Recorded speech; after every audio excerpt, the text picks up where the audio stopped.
Hi, everyone. This is Tori Behrens, and we are excited to host our next webinar, our next Expert Series webinar on the ENFOS series. You can see I am joined today by George Burnett, and we're excited to have George, and we're excited to have everyone to join us and talk through today. It's been a while since we've hosted an Expert Series webinar, and really kind of dedicated to our modules. So we're excited to have you today. Our topic is an A to Z guide using BI dashboards with ENFOS. And I know, no matter what your comfortable level is with BI, you're going to learn something today and learn more about our process. We hear from so many of our users that reporting is a critical function. And ENFOS does a really great job with those standard reports, but there's no way we could ever anticipate and build every combination for every single user, in every scenario. And of course, those change over time. So, that's why we wanted to talk about the output and the BI and how those tools can help you build exactly what you want. They take our ENFOS raw data out of the system and into other programs where you can build your customized outputs. These outputs use more than just Excel to build beautiful and very usable reports. And we've got a lot of really great examples to share with everybody today during the demo. And of course, a lot of detail on the setup and the process. So let's get into it. Let's talk about our BI. Before we begin, of course, we've got the webinar basics. This is being recorded, and the recording and slides are going to be emailed out to you automatically after the webinar, including the handout document. Everyone here is in listen-only mode, right? So be sure to use your GoToWebinar chat panel to enter any questions in the questions and answers section. And we've got a team answering those questions now, and towards the end, we will answer those questions together. There's also the handout in the GoToWebinar panel, so feel free to download that. It includes a lot of notes about what we're talking about today. It goes into more depth on specific topics too, like the data sets available. All right. So myself, Tori Behrens here, continuing on with our webinar, leading our webinar today. And I'm so happy to be joined with our, BI expert, an expert in so many different areas within ENFOS, George Burnett. He will be leading the demo portion of our webinar today. So George, thank you for joining us today. I know everyone here was happy to have you on.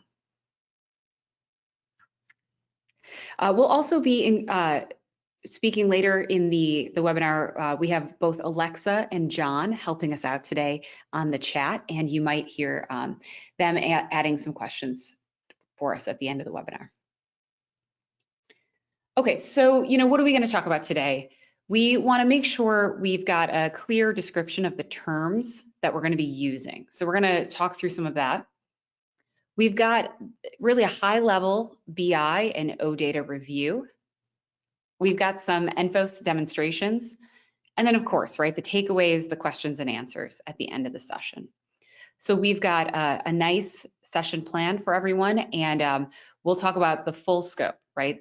The setup, the process, as well as looking at some of those demos. All right, so you may recognize this slide.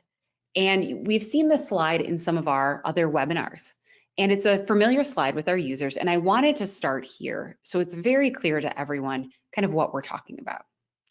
And at the beginning of our slide, we've got the, outside of ENFOS, right? Our projects, our staff, suppliers, and stakeholders. In the middle, we have ENFOS. And what we're going to be talking about today goes in this other customer systems. And our third item on the list is these other applications, right? Microsoft Power BI, Tableau, etc. These other programs. And that's what we're going to be talking about today. The data outside of ENFOS and using other applications to build out reporting. So this is just a great visualization so you can see where we're going to be looking at the data and what options we have. All right, so a glossary of terms that we're going to be using. A lot of the terms here may be familiar to you, but we wanted to make sure that there was a clear understanding of how ENFOS is using these terms. So we've got the O data. This is the data that ENFOS is sending over. And simply put, it's the API connection to a daily copy of the ENFOS data sets, right? So daily ENFOS data is being sent over. And OData can be used just like a spreadsheet of data in report builders or in the database. Our analytics systems, this is these other programs, right? Or other applications, things like Excel, Microsoft Power BI, Tableau, TIBCO, Python, R, more, right? The other systems you'll be using to build out the reporting. For BI, ENFOS is, this stands for Business Intelligence, of course. These are our charts, our graphs, and our outputs. For ENFOS, what we're going to be sharing today is going to be in Power BI, but any of these other reporting platforms will work, and we have plenty of clients using these other platforms for their reporting. All right, we've got our dashboards, and this is where we're going to see that end product. We have some dashboards to share with you today. These are going to be the charts and other visualizations for the user consumption. Right, tables, charts, we're going to have a few other examples to look at when we get into our demo portion. Our data set, this is the group of the related fields, right? So I always use invoice data set as an example, right? And an invoice data set would have all of our data related to an invoice or many invoices in it. Same with a project data set, right? The project data set's going to have all that project information. In the handout, one of the sections in the handout actually lists out our data sets. So if you want a bigger picture of the data sets available in the ENFOS OData feed, download the handout. And that includes the descriptions of the data sets we have. One nice thing is we're always building to our data sets, right? That data set index, which is the list of available data sets, that's always being built, right? Every time ENFOS is doing a quarterly release, we're adding more and more to that data set index. And then finally, we've got our join document. And this is what links our data sets for the output. And it's the combination of two or more of those data sets. This is the preferred field to connect those data sets to one another, right? In my example, again, how is our invoice data set joined with our project data set? And that join document, of course, can help us with that. So these are the terms we're going to be using and the terms that ENFOS sees the most when using this BI setup. All right, so why are we doing OData in BI? And we kind of talked about this at the beginning that ENFOS has great standard reporting, but this takes it one step farther, and it really gives us this enhanced reporting. You can build out charts and graphs. You can add in columns and get your outputs how you want to see them based off of the tools outside of ENFOS. You can pull fields from any of the available data sets. And ENFOS, like I said, is always building out more data sets. And you can build what makes sense for you and your organization. Building charts and graphs. Some of the, ENFOS reporting right now does not have that in screen. So using this other applications, you can build out your charts and graphs. And, we're gonna have lots of examples on this. Customized outputs and calculations, we hear this a lot, through our support channels is, we want to take these two fields and calculate out with a simple calculation, calculate out what we want to see. And what's nice about using BI is you can define those outputs and then those calculations to, again, see the data, how it makes sense to you. You can give it those labels and the terms that make sense to you. And then, you can have more than just ENFOS data, right? You may have, data sets from other programs that are part of an OData feed. And those can all be combined to create your dashboards.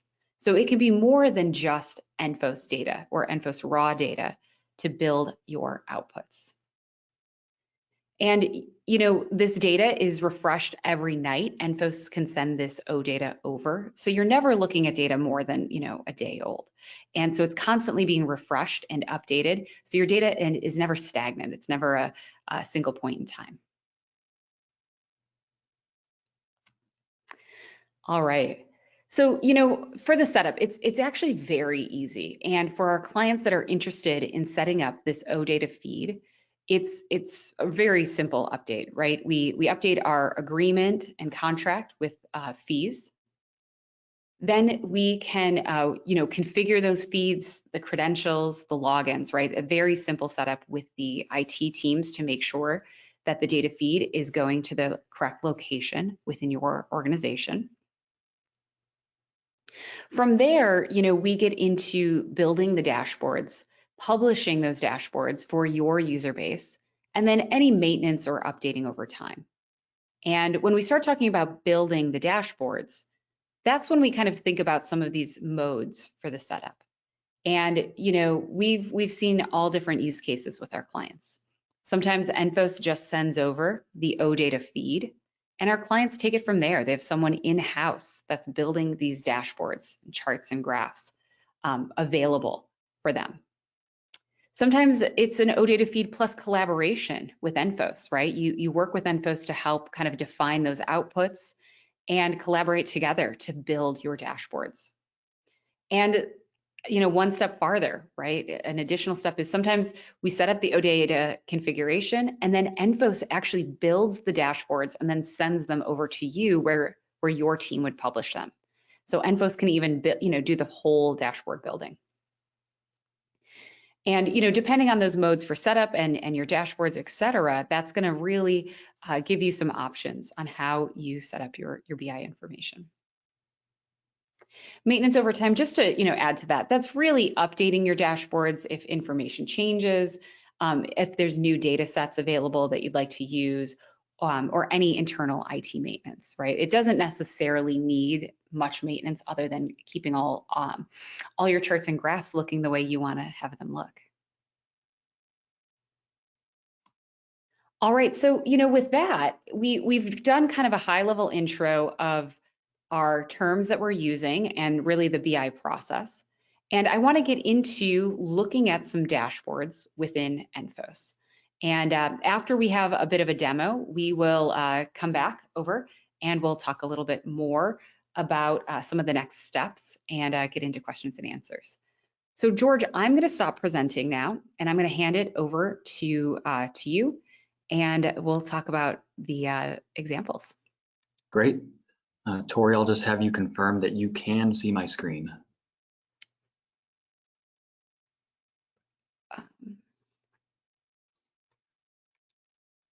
Yes, now viewing George Burnett's screen. All right, and should be seeing a dashboard popped up for everyone now. So Tori, thank you for your introduction on everything that leads into the dashboards. I'm going to start my portion of this presentation with the part that everyone wants to see, and that's the end product.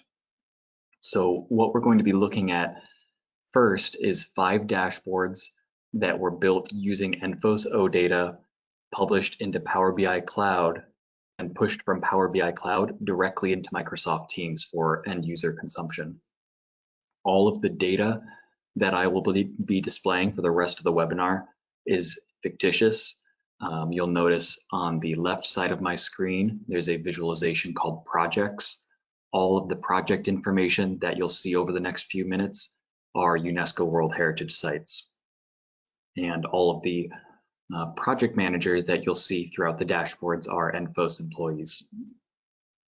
So all of the data that we're viewing is fictitious, but these dashboard designs are real. I know we have a client on the call with us today that designed these dashboards with us, and ENFOS built them for their consumption. So taking a look at our first dashboard here, this is a portfolio overview. So everyone that's familiar with ENFOS is familiar with the concept of a hierarchy, and this is a high-level view of that hierarchy and how it's distributed across the project managers for your company. So we can see my portfolio here. I'm assigned 207 projects, and across the board, we have a very even distribution across our project managers.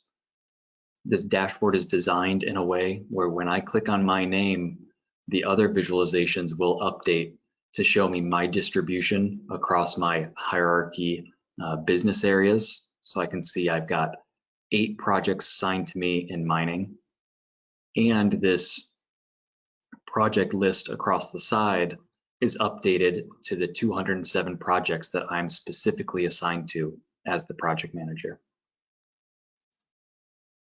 So that's just one way to filter the dashboards, is I can click on a specific name. Alternatively, I could select a specific business area like mining here. I can now see how that mining business unit is distributed across my managers. Another way to filter my view is using what's called slicers, and that's what we see in these individual boxes across the top here. I can use one or more slicers, which are just on-screen filters, to filter down my dashboard into any number of views. So maybe I only want to see my projects that are in assessment. So I've got 247 total. And I can see that in the assessment phase, I'm personally assigned 49 of them. Now, most of these are also multi-select. So if I want to see my assessment and monitoring, all I need to do is click more checkboxes. Now, let's say I've got a lot of checkboxes identified. So we'll select a few more here. See, everything should be active. And so we've only got 3 here in Ecuador across these projects. Now I could go in and I could remove all of these filters one by one, or I can create bookmarks and assign them to buttons in my dashboard to reset it to my base view. So if I've narrowed down to a very specific view that I want to see and I want to reset, I can use a reset button and return the dashboard to its original state. I can also create buttons that do other things. These 2 examples, well, actually all 3 of these buttons we'll see on all of the dashboards I'm going to be showing today, but we can do things like hide the filters. This makes for a very clean view if you're exporting these to PDF or printing versions for distribution at a meeting. We can show them again if you do want to see specifically what the filters are. So let's take a look at some of our other dashboards. Next, we're going to move over to a map view. So this is very similar data. This is a portfolio map. This uses Bing Maps. That's what Power BI supports. But as long as your sites or AOCs in ENFOS are given an address or have been geocoded to be given a latitude and a longitude, you can map them through your OData feed in whatever your preferred reporting software is. So I can see in this view, we've got all of our business lines are color coded. I can also zoom in and out as needed. So if I zoom into where I'm at, I'm just outside of Chicago today. And I know the latitude and longitude is not correct on this one because I changed it to where our office currently is, where I'm sitting doing the webinar. But this one is currently we'll call it the state capital of Illinois, Springfield, which we know is not this actual location. But this tooltip that we can see is customizable as well. So in this one, we've added the business area, the site name, the project name, the status, what phase it's in, and its type. But there's a lot of information that you can add to the map as long as that information is stored in ENFOS and you can link it to the project or the site, whichever node that you are mapping, you can display it in a map view. Again, we've got all sorts of slicers here where I can go in and define my statuses or specific programs or my project phase, project types. We've got a new type of slicer here for a search. Now this is a partial match search. So if I search a partial word like theater or part of theater, it's going to zoom me into where my theaters are. So for the UNESCO World Heritage Sites, we've got 2.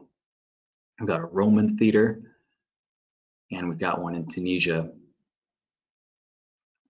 Again, I can use my reset button to zoom back out. This is a great view if you create a slicer for your program manager or your project manager, because you can get a very quick view of how your portfolio is laid out across the map. I'm going to show you another map view next, and this one actually is going to be a financial map.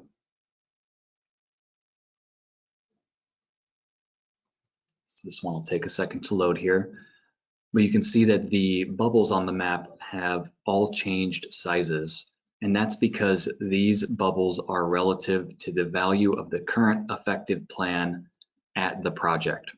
So if we scroll in here, we'll go to Portugal. I can see I've got a few different locations here in the north of Portugal.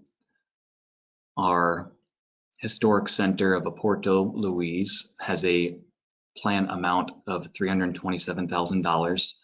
Now for this data, everything is in USD, but as all our clients know, ENFOS supports 3 currencies: base currency, local currency, and transaction currency. Transaction currency is primarily used if you have vendors doing cross-border work. Say you have a US vendor doing work in Canada or vice versa, or for our European and worldwide users, if you're in the UK and you're using a French vendor, they might want to bill in the euro, even though the local currency is pound. And if you're a US company, then your base currency is probably USD, and ENFOS can handle all 3 of those currencies, and you can report those currencies in OData together. So I can see my local, my base, and my transaction currency side by side. In this case, I'm using the USD amount to define my marker size. Just above that, with the slightly larger bubble, we've got another effective plan for $100,000 more, sitting near $450,000. Now this map is not designed to do it, but you can go even deeper with these bubbles as well. We've got one over here that is broken out into a pie chart. And in this instance, it's just because there are 3 projects at the same exact latitude and longitude. But this is a great example of how you can break out these bubbles further by something like your plan WBS. So I can build a map that shows the relative bubble size for the value of the plan, and then that bubble size can, each one on the map can be a pie chart that shows my distribution of that plan across my work breakdown structure. And so that gives a really cool view of your plans across your entire portfolio, and then you can restrict it down as needed using your slicers and so on. So there's 2 more dashboards that I want to take a look at before we get into the behind the scenes of how to build a dashboard.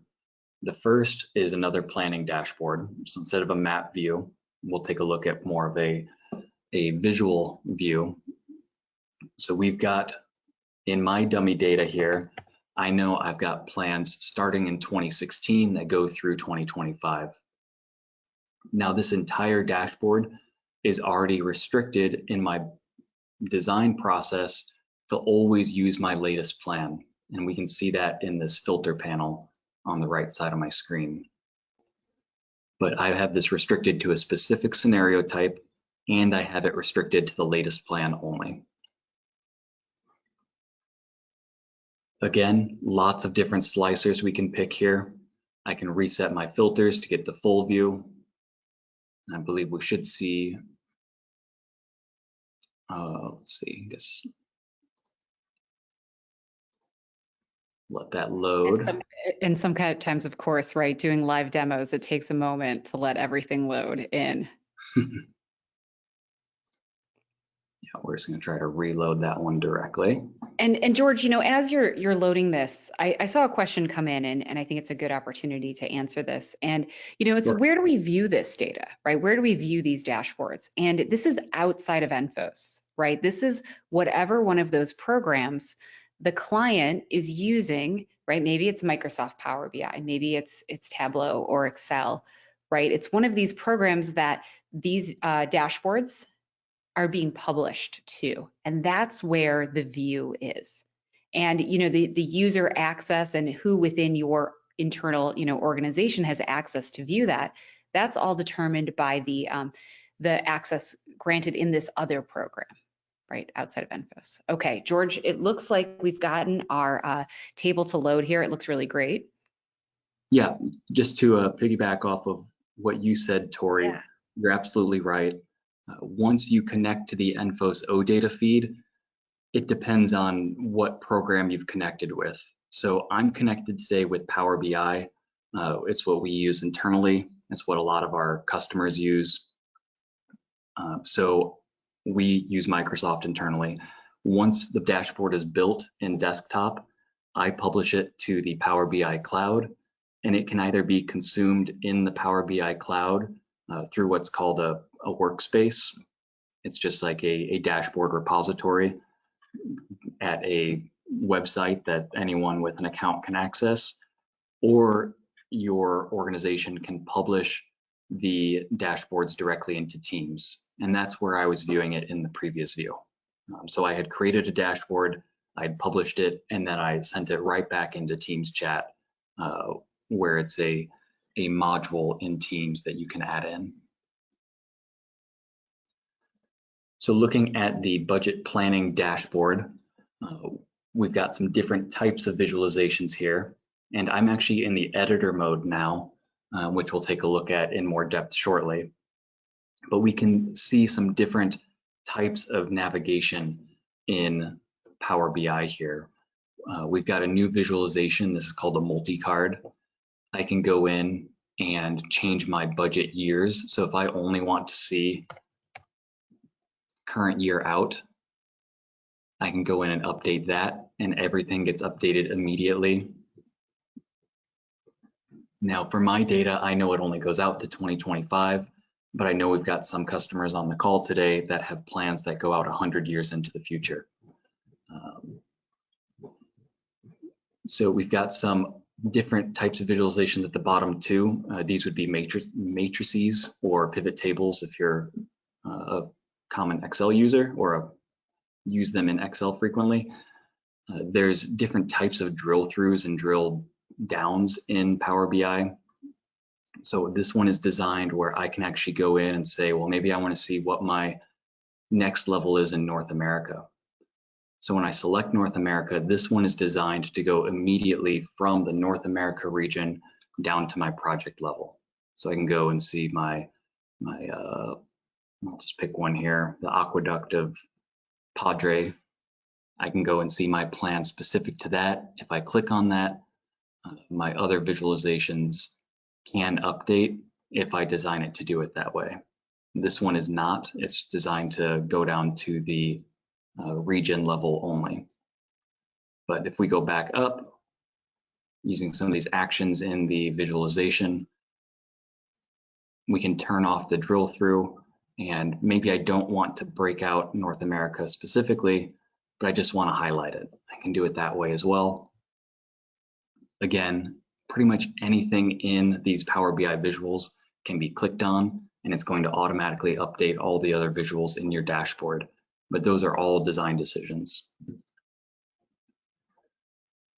The last dashboard that I'd like to show before we go behind the scenes is a spend overview dashboard.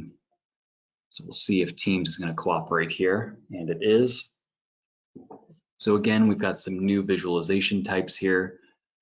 This one is all about approved spend in ENFOS. So since this is fictitious data, our approved spend is more or less even distribution across our vendors across the board here. We've got some real vendor companies and some fictitious ones in this data set, but all of the spend is fake. Again, I can go in and say, well, what is my spend, or what spend did I approve over the last 5 years? In this data set, I have spend from 2016 through 2021, and I can see my spend distribution broken out by all of these metrics. My highest spend is in Europe. Across the 5 years, my spend is fairly equal up until 2021. Our spend here only goes through Q1 2021, so that makes total sense to me. Now we can do more drill throughs here. So if I want to turn on my drill down and I want to say, let's take a better look at my North American spend. When I click on that North America region, actually that one is not a drill through. We'll just click on it. I can go in and see all my dashboards updated in this way. So there's a lot of built-in functionality in Power BI when creating the visualizations. It all comes down to what you want to see, how you want to see it, and we're happy to have that conversation to help you build dashboards like this. So we've seen 5 examples of dashboards. What I want to get into next is actually, what does the OData feed look like? How do you use it? And how do you access it? So I'm going to close down Teams here, and I'm back in Power BI Desktop. So what the OData feed looks like is very simple. In Power BI Desktop or whatever program you use, it's as simple as connecting to a common data source, in this case, an OData feed. ENFOS will provide a URL specific to your company. It's something like enfos.com/about 40 random characters with the owner name on the end. It is custom to your owner. That URL is shared by everyone who needs to access the OData feed. The OData feed is generally only needs to be accessed by the dashboard builders. The end users do not need direct access to the feed. So I'm already connected, so I'm not going to go through this step, but once you put in the URL, the next step is it just asks for a username and password. That username and password is not your ENFOS login. It is a separate set of credentials that's provided specifically to those who need access to the feed. Now, once you get access to the feed, you're given several documents from ENFOS. The first is this Excel document, or one very similar to it, that lists the over 1,100 fields that you can report on from ENFOS. So I think there's 1,134 fields that can currently be reported on. You are given the original name and the custom name. So we know all of our clients call different financials different things, whether it's a purchase order, a work authorization, a work release, or one of the other dozen possible names for a PO. You're given both the ENFOS default name and your custom name that can be queried. And then you're given a description for every one of the fields available in the OData feed. So if I know I'm looking for a specific, let's say my PO status, I can go into this document, search for my status, and I can see that I've got nearly 20 different status fields that I can query. And in this case, I might use the PO status, and I can see that that is part of the PO summary BI dataset or table. So all of the fields here, all 1,100 fields, are grouped into what's called a dataset or a table. And we can see a lot of those just listed here in Excel. These are also in the handout that you can download from the GoToWebinar panel. There should be a handout section there. It may be directly below the questions section where you can also submit questions to us. But this entire list of data sets is available right now. You can download it and take a look at it. So we've got this full metadata glossary that's available with the OData feed. We also have what's called a join map. And all this is each one of these boxes represents a data set. So we can see kind of at the heart of the join map is the hierarchy data set. And that's because most of the information in ENFOS is associated with a specific level in the hierarchy. So we can see down towards the bottom here, we've got our site at level 17 and our project at level 20. And I can connect to any of my other data sets via a join. And this document tells me what the preferred join is between one or more data sets. So if I want to connect my plan summary data set to my hierarchy data set, I should use the node path ID. Now everyone's familiar with the site name or the project name. The node path ID is the unique backend identifier for that node. So we know many of our clients have multiple sites or projects that may share the same name or very similar names, but the node path ID is always unique. And that lets us join data sets that may have similar names. They'll always have that unique node path ID that makes joining the data across the data sets easy. Now, what these joins look like in actual use is pretty similar to the join map. So I've jumped over in Power BI to the data model. Now this is a fairly complex data model since we've got 5 dashboards showing a lot of different data. On the right panel of my screen, I can see all of the different data sets that I've used to build these dashboards, and my team has used to build these dashboards. And in the center here, in this big web, we can see how they're all joined together. So again, we've got our hierarchy data set sitting here pretty much in the middle. And I can go in and click on any of these and view that join.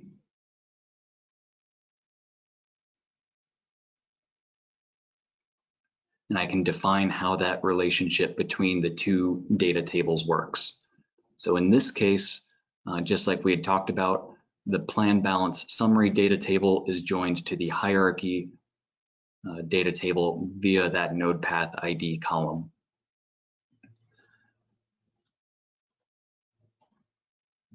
So this looks like a lot, but this is a more complex set of dashboards that is using many data sets from ENFOS. That's why we're seeing a lot going on here. Now there's some other documents that ENFOS provides too, or ways to access them. And the last one that I want to show on today's call is the OData metadata. So up at the top here, we can see an example of one of those URLs that you can connect to the ENFOS OData feed with. This one does require credentials to log into, but by attaching the $ metadata tag to the end of the URL, I can actually see every field in this data set, again, very similar to that Excel glossary, but I can see what type of field it is and some more information about it. So now this is not typically used by the end user, but this may be useful to someone building or developing dashboards and reports. So this first entity group is a site information data set, and you can see here the name, a lot of these are going to look very familiar. We've got our latitude, our longitude, our site address information, our site vendor assignments, our status, and what this data lets me see is what type of field is it.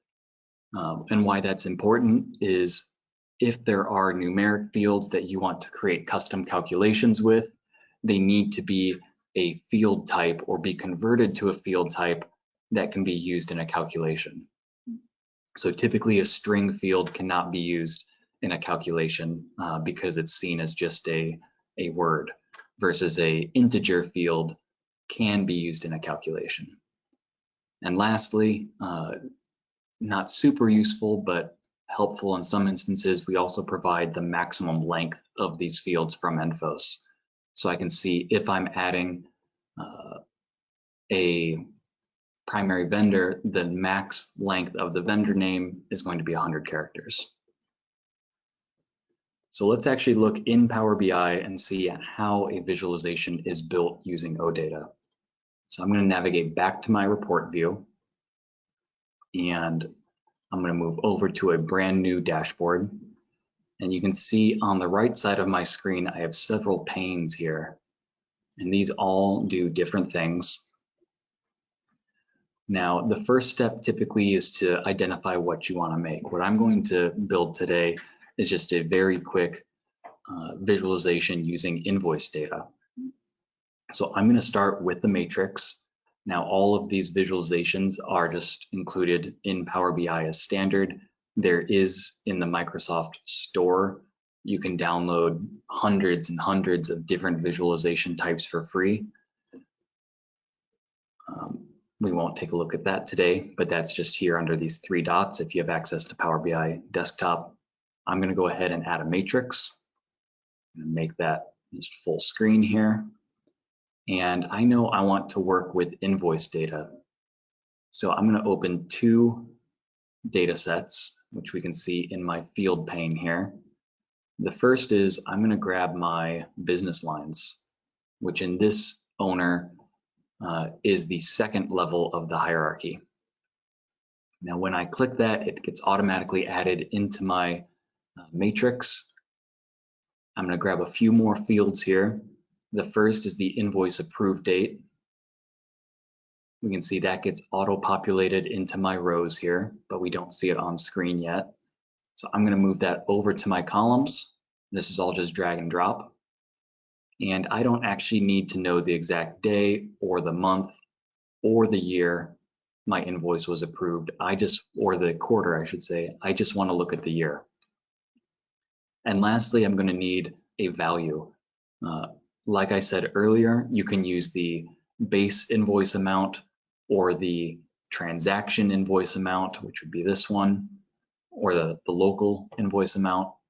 In this case, I'm going to use just the local, which will be USD, and I can quickly get a 5-year spend view of my invoices for my entire portfolio. So in the last 5 years, across all of my business lines, there's been $206 million of spend. Now we've got this one sitting out here prior to 2016, and this is considered historic spend. So this was spend that was created prior to a plan existing at a project. So I don't necessarily want that data in my final product. So I'm going to change my filter for the invoice approved date to everywhere where the approved date is not blank. And now I can see I have my 2016 through 2021 spend. Now there's 100 things I can do with this.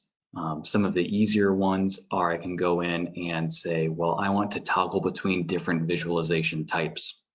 So we started in a matrix. With one click, I can move over to a bar chart, or I can switch over to a line chart. Now I can go a level deeper, and maybe I say, well, I've got my spend, but let's actually see how that spend is distributed across my work breakdown structure. So I'm going to go into my invoice work breakdown structure data set, and I'm going to select my phase, which in this owner is the top level of the work breakdown structure. And we're going to toggle back to a stacked column chart, and we can see my legend here across the top. I've got 5 phases that have been used: assessment, remediation, implementation, O&M, monitoring, and closure. And we can see how that distribution has gone across 5 years. Going into formatting, this is where you can spend a lot of time in Power BI tweaking it, or whatever reporting software you use to make it perfect. We can do things like turn on our data labels.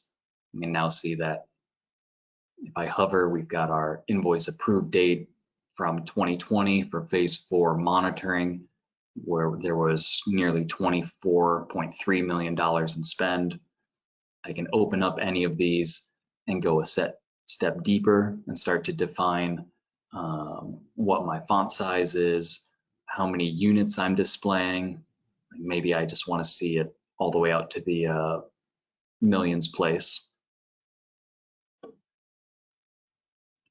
I can go in to other properties and turn titles on and off. You can just see that little title up top pops on and off. My legend, if I don't like it at the top, I can say move it to the right or the left or the bottom, wherever it needs to be. And of course, everything here is quickly resizable to wherever it fits best on your dashboard.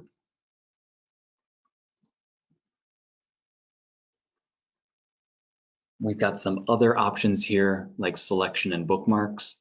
The bookmarks are actually how we build the buttons in the other dashboard views. So if I move back to my portfolio overview, I can see I've got selections and buttons available, or selections and bookmarks available for this dashboard. And what I can do here is say, well, I've grouped all of my slicers together. So all of these filters at the top of my window are one group, and I can quickly turn that on and off in this view. And what that allows me to do is when I turn my slicers off, I can then add a bookmark, which takes a snapshot of the current view of this dashboard. And I can call this one, call it hidden slicers. And then when I'm creating a button like this one, I go in and I define what the action of that button is. And in this case, this button is defined to hide filters on my portfolio overview. So there's a lot of customization you can do in Power BI using the ENFOS OData. Something I didn't show earlier is you can actually go in and just see the data directly. So we've got three different views here: the report view, the data view, and the data model view. This middle view, the data view, lets me go in. I can select any one of my OData data sets that I've connected to and actually just look at the underlying data. So this is very much like running a standard report from ENFOS, but you get a lot more columns and a lot more data. So this is actually the one that I'm showing here. Planned final balance is a brand new data set. It was just released last Friday. And this data set mimics the ENFOS planning balance details table, where for every one of your node paths, you can get the initial balance and final balance by month for the entire life of the project. So this is a great addition to the planning data sets in the OData feed.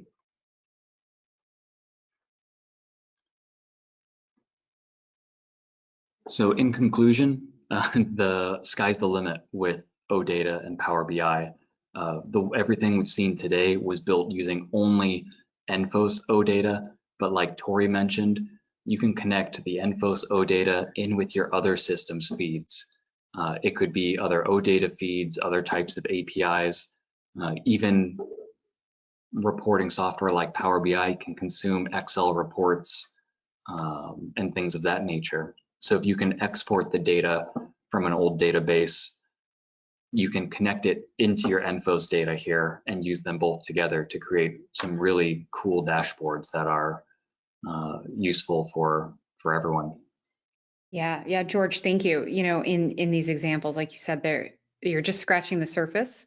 We used Microsoft Power BI for our demo today, but any reporting BI platform will work, because really what's coming out of ENFOS is that OData feed, and what you do with it from there, it's really up to you, and that's where you kind of can start designing your dashboards, designing your outputs. Maybe those outputs are already something you have in mind, right? That really just needs to be built. George, are you ready to move into questions? Absolutely. Excellent. All right. As a reminder, use the question and answer section, the panel in the GoToWebinar. Alexa, I'm going to go over to you and I'll have you read off a question. Sure. First one here. What is the average time to design and build out dashboards using ENFOS? You're starting with a hard one. It's entirely dependent on what the dashboard needs to have in it. We've designed dashboards in as little as a week, and sometimes it could be a 3 or 4 month engagement. It all depends on how many dashboards, how many visualizations are in the dashboards, what kind of filters and queries we need to apply to the dashboards, and how they need to interact with each other. But yeah, there's a broad range. In some cases, there is data that we haven't published to the OData feed yet, and we need to bring in our development team to release a new data set. That's a great example is the data set we just released last Friday. We released that data set because one of our OData subscribers specifically asked for it.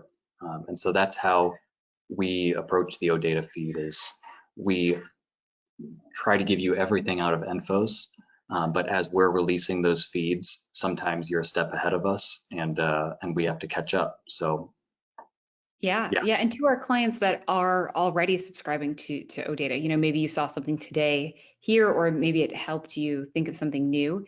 If there is a data set that you currently do not have, send us a note, right? Myself or George, or even to the ENFOS support system, that you have a prioritized data set that you're not seeing today, and we will absolutely work with you to get that prioritized.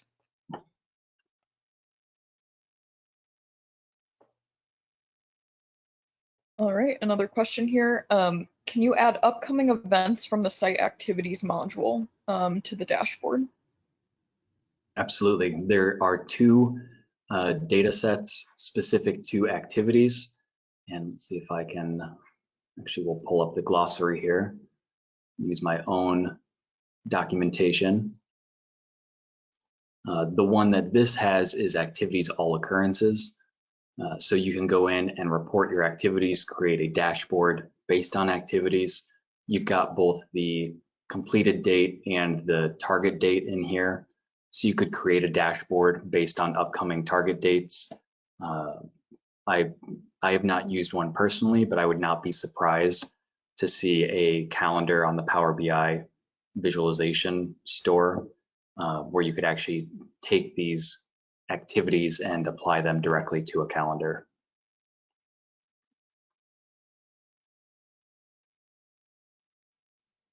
All right, another one here.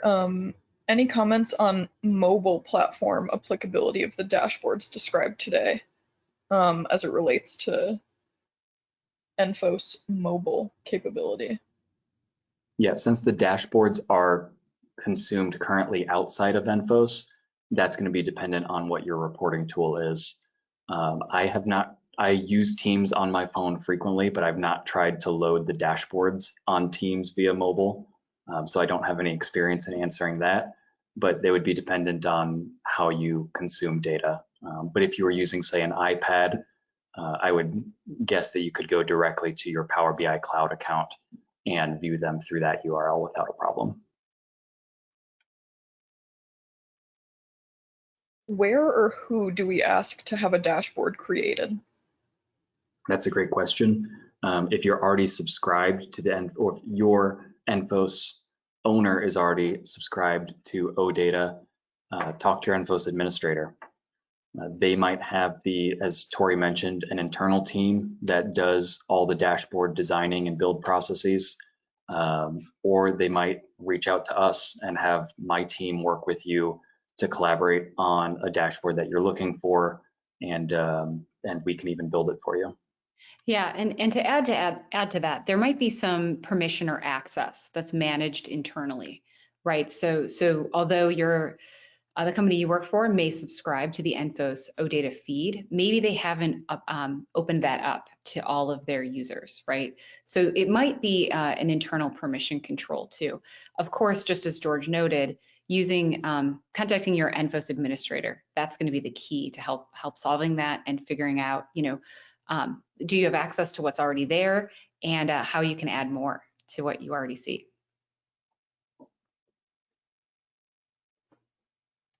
All right, a couple more here. If we are a customer, do we need to perform any data preparation on the ENFOS data before it is BI ready?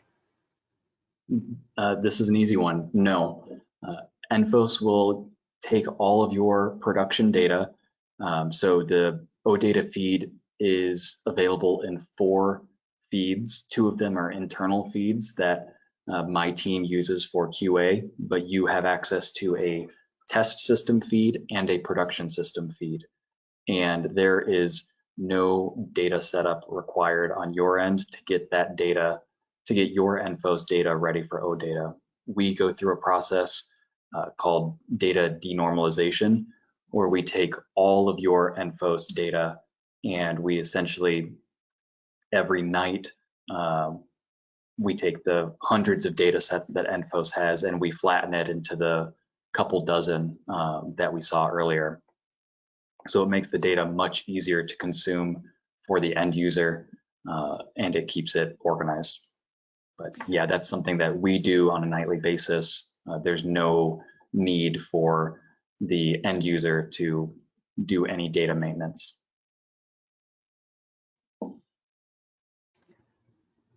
Is there an additional charge for a creation of a dashboard? If my team builds it, yes. There is a charge for that, and that charge is determined based on the scope of the dashboard. Once you're subscribed to OData, if you are building yourself or you have an internal team, then no, ENFOS isn't going to charge you for your team to build a dashboard. Yeah, and George, I know you and I have talked about this. There's a lot of great resources on all these, BI programs with a lot of great training information. So outside of ENFOS, there's help articles, there's YouTube videos, there's really even courses. So if someone is not a BI expert today and they want to become that, we've seen that there's a lot of great resources for that kind of learning. Yeah, a lot of my team is self-taught in Power BI. We've all used, Microsoft has a ton of great resources, a little bit of Google Foo, and you can get a long way in Power BI.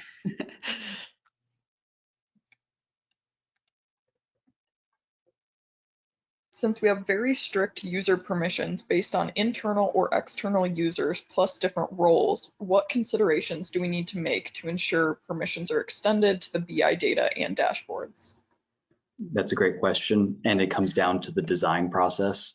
We can do things like if you're building a dashboard for a specific vendor company's consumption, it would be applying a filter to that dashboard and then disabling the filters for the end user. So if I only wanted to see my spend dashboard for Planet Express, I would create a filter for my vendor companies, apply it to this dashboard, and then basically lock out the filters from the end user, so the Planet Express users couldn't come in and remove that filter and see other companies spend. There are 3 dashboards in the works, right? Not 3 dashboards, 3 data sets that we're working on right now. Hierarchy privileges, module permissions, and user privileges that we are working on an internal project for to see how granular we can get with applying permissions to the OData feed at the user level. But that's not been published yet for everyone. Yeah. Alexa, we probably have time for one more question before we wrap up. Sure, I'll read out one more. If there are any that haven't been answered, we'll make sure to follow up with you afterward. But the last one is, what are the basic steps to connect our internal BI application to our ENFOS data? Yeah, the first step is to subscribe to the OData feed. So to do that, reach out to Michael Douglas. That's just michael@enfos.com, or Tori or I can help you with that too. The next step is on ENFOS. So we provide you the URLs to access the test and production feeds and the credentials for as many users as you'll have working on dashboards. And that's it. You log into it and you're off and running. Yeah, there's a bit more information on that in the handout as well. And as George noted, contact us. If you've seen something today you want to talk more about, if you are not currently subscribing and you would like to subscribe to this OData feed, reach out to us. We can absolutely help you with that. And as always, we love your feedback. We love when our users tell us, we want more, or this is the next thing we want. And we love to see the dashboards you've built also. So maybe you already are a OData subscriber and you've built out something really cool. Share it with us. We'd love to see what you've built. And yeah, I want to wrap up for the day. So first off, thank you to George. Your presentation was beautiful. I know everyone here learned a lot. We had a lot of really great questions from the user group. And thank you everybody for attending and participating. As always, share questions back over with us. And thank you and have a good day. Bye. Bye, everyone.